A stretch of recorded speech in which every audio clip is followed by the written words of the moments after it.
Om Swastiastu. Baik, kali ini saya dari kelompok 5 akan membuka presentasi pada hari ini, yaitu mengenai analisis laporan keberlanjutan PT Astra International tahun 2020.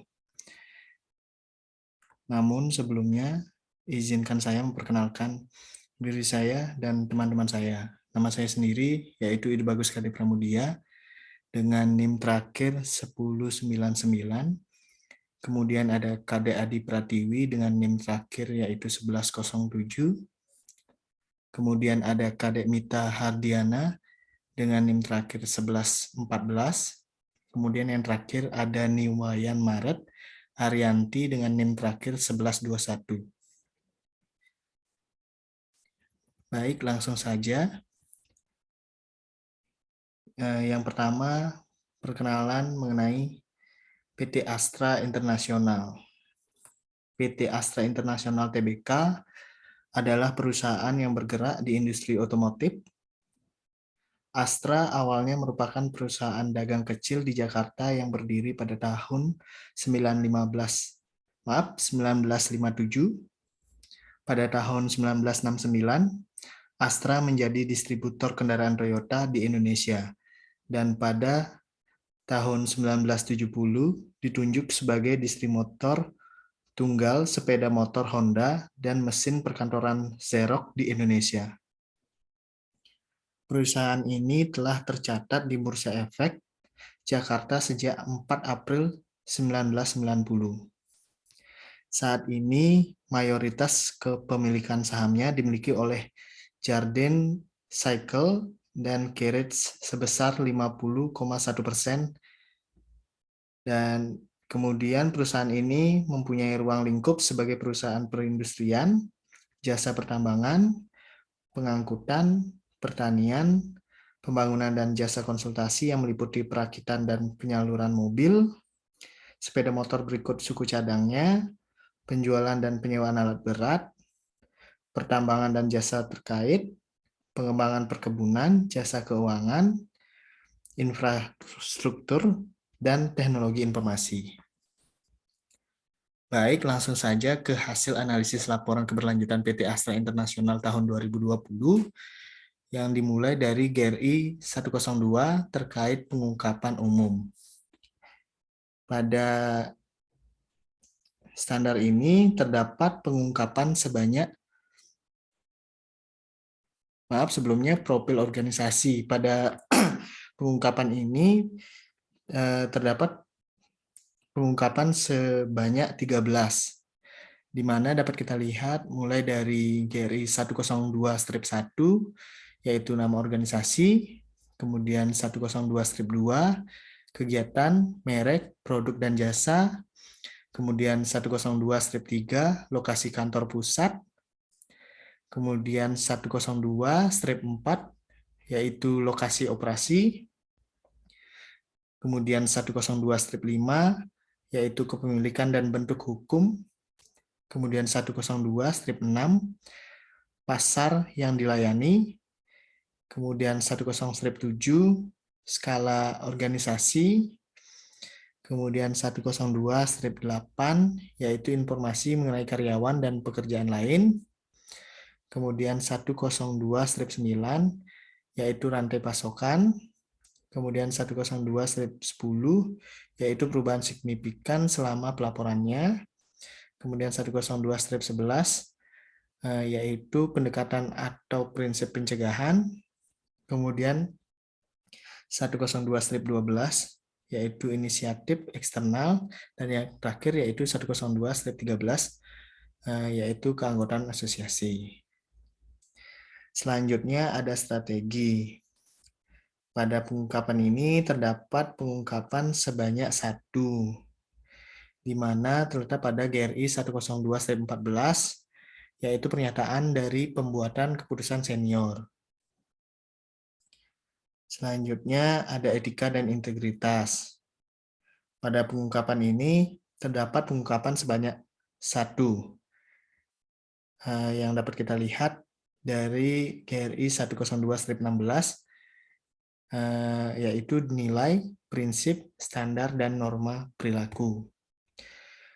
Selanjutnya ada tata kelola. Pada pengungkapan ini terdapat pengungkapan sebanyak 1 pada GRI 102/18, yaitu struktur tata kelola.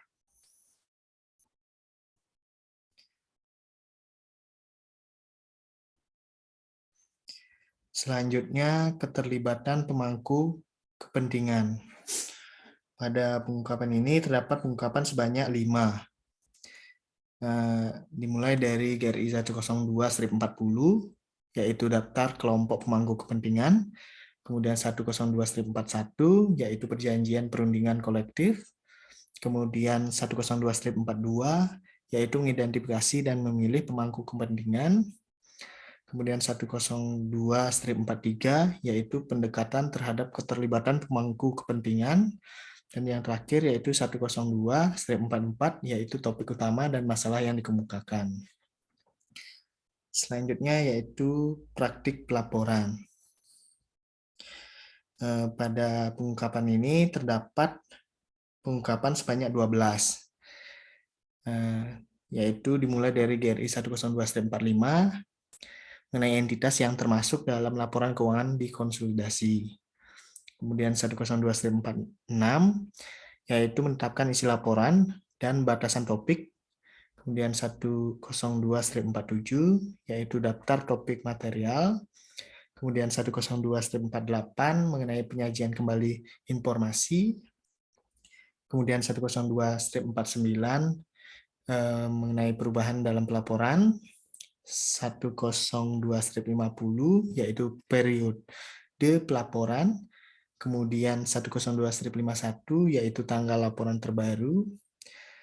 Kemudian 102/52 yaitu siklus pelaporan. Kemudian 102/53 yaitu titik kontak untuk pertanyaan mengenai laporan. Kemudian 102/54 yaitu klaim bahwa pelaporan sesuai dengan standar GRI. Kemudian 102/55 yaitu indeks isi GRI. Dan yang terakhir yaitu 102/56 yaitu asuransi oleh pihak eksternal. Baik, untuk GRI seri 200 terkait pengungkapan topik spesifik kinerja ekonomi akan dilanjutkan oleh rekan saya. Baik, terima kasih atas kesempatannya. Jadi di sini saya akan menjelaskan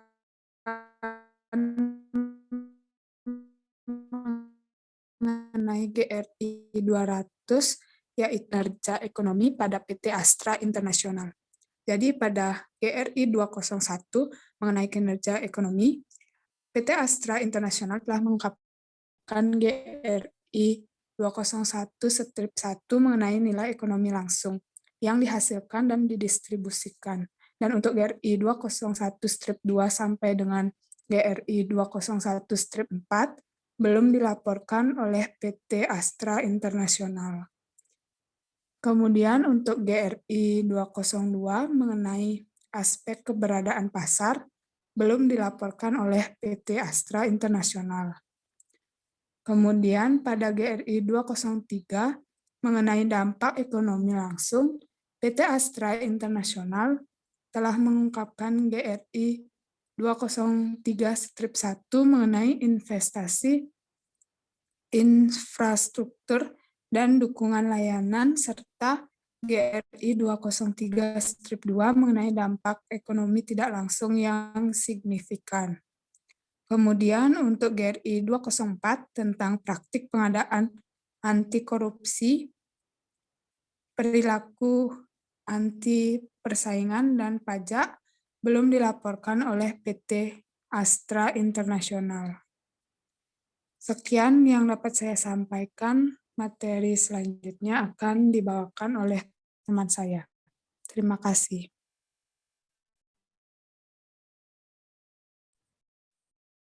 Baik, terima kasih atas kesempatannya. Di sini saya akan melanjutkan membahas materi mengenai standar GRI seri 300 terkait pengungkapan standar pengungkapan topik spesifik kinerja lingkungan pada PT Astra Internasional Tbk tahun 2020.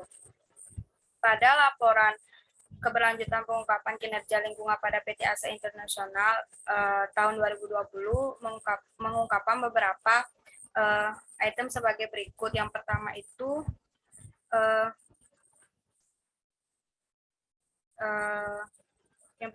mengenai material. Di sini dari 301-1 sampai 302-3 itu tidak diungkapkan. Kemudian dari GRI 302 tentang energi, item yang diungkapkan yaitu yang pertama GRI 302-1 tentang konsumsi energi dalam organisasi. Yang kedua, GRI 302-3 tentang intensitas energi.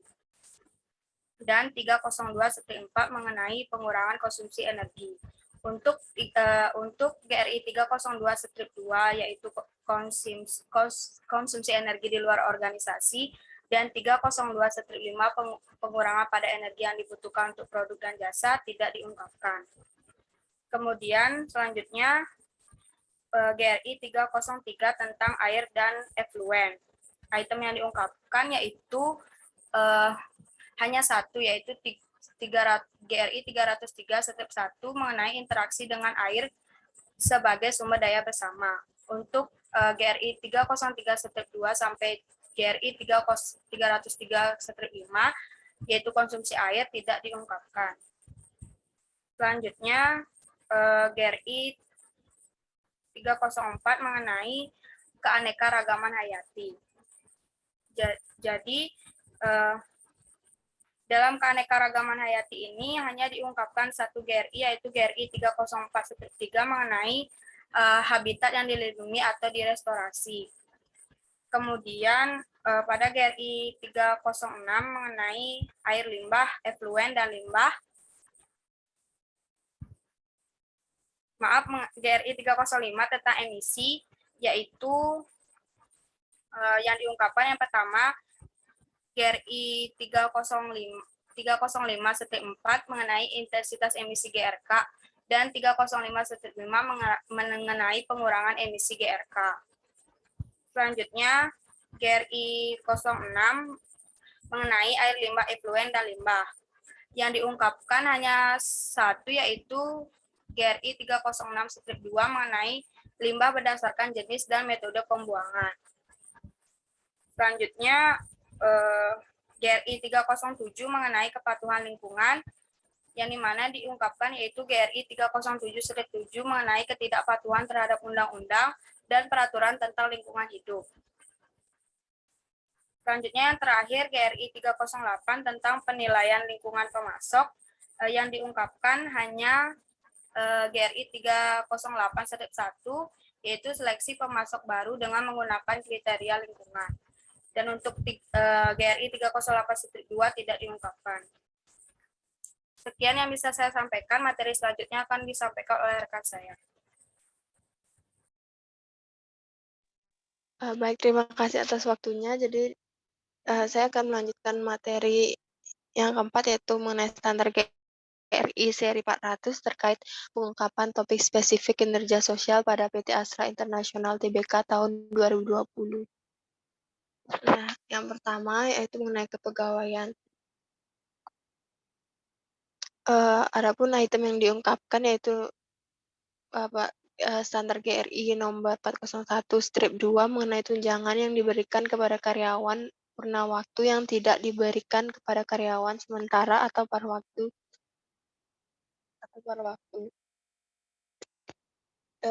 Selanjutnya itu standar GRI 402 mengenai hubungan tenaga kerja atau manajemen, itu tidak diungkapkan. Selanjutnya yaitu standar GRI 403 mengenai keselamatan dan kesehatan kerja. Adapun item-item yang diungkapkan yaitu yang pertama 403-1 mengenai sistem manajemen keselamatan dan kesehatan kerja. Selanjutnya 403-2 mengenai identifikasi bahaya, penilaian risiko, dan investigasi insiden.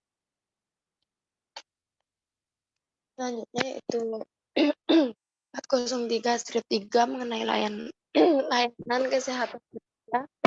Selanjutnya 403-4 mengenai partisipasi, konsultasi, dan komunikasi pekerja tentang keselamatan dan kesehatan kerja. Selanjutnya yaitu 403-5 mengenai pelatihan bagi pekerja mengenai keselamatan dan kesehatan kerja. Selanjutnya yaitu 403-6 mengenai peningkatan kualitas kesehatan pekerja. Selanjutnya yaitu 403-7 mengenai pencegahan dan mitigasi dampak dari keselamatan dan kesehatan kerja yang secara langsung terkait hubungan bisnis. Selanjutnya yaitu 403-9 mengenai kecelakaan kerja. Selanjutnya yaitu 403-10 mengenai penyakit akibat kerja. Selanjutnya yaitu mengenai pelatihan dan pendidikan. Pada standar GRI 404-1 yaitu rata-rata jam pelatihan per tahun per karyawan. Selanjutnya itu 404-2 mengenai program untuk meningkatkan keterampilan karyawan dan program bantuan peralihan.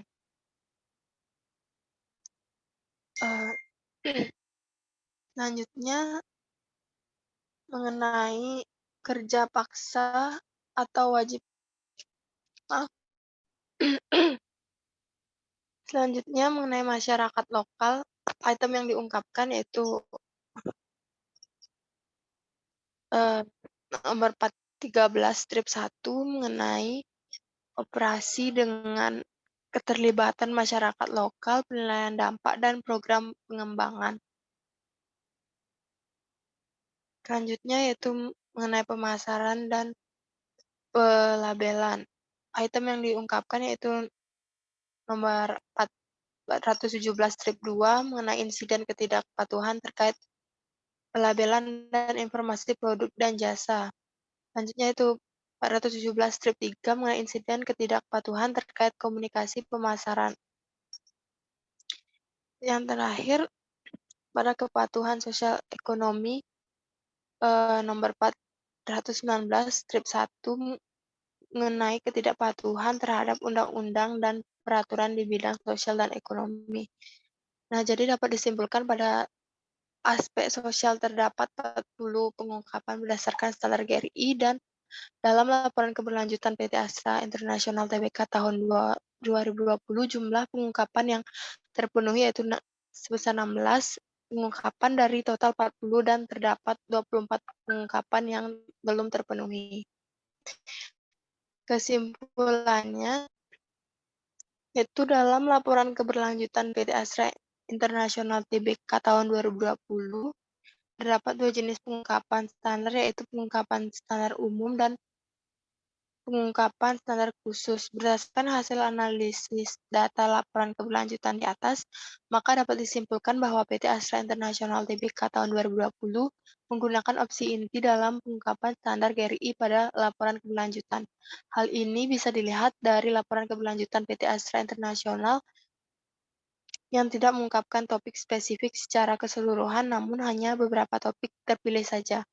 Opsi inti digunakan untuk mengidentifikasi pengungkapan-pengungkapan yang diwajibkan untuk menyusun laporan sesuai dengan standar GRI pilihan inti. Dari tabel hasil identifikasi, item-item pengungkapan standar umum dan khusus berdasarkan pedoman standar GRI, PT Astra International Tbk tahun 2020 mengungkapkan 32 item pengungkapan umum dari total keseluruhan 56 item. Selanjutnya, pada pengungkapan kinerja khusus ekonomi PT Astra International Tbk tahun 2020 mengungkapkan hanya 3 item dari total keseluruhan yaitu 17. Kemudian pada aspek lingkungan yang diungkapkan yaitu 10 item dari total keseluruhan 32 item yang ada. Sementara pada aspek sosial PT Astra International Tbk tahun 2020 hanya mengungkapkan sebanyak 16 item dari total 40 item yang ada. Opsi yang digunakan ini tidak terkait dengan kualitas laporan atau terhadap kinerja organisasi. Opsi mengarahkan pada kepatuhan laporan keberlanjutan organisasi terhadap pedoman, maka dapat saya menyimpulkan bahwa PT Astra International Tbk tahun 2020 telah mematuhi atau memenuhi kriteria penerapan opsi inti pada laporan keberlanjutan perusahaannya. Baik, sekian materi dari saya. Selanjutnya saya kembalikan ke moderator. Terima kasih.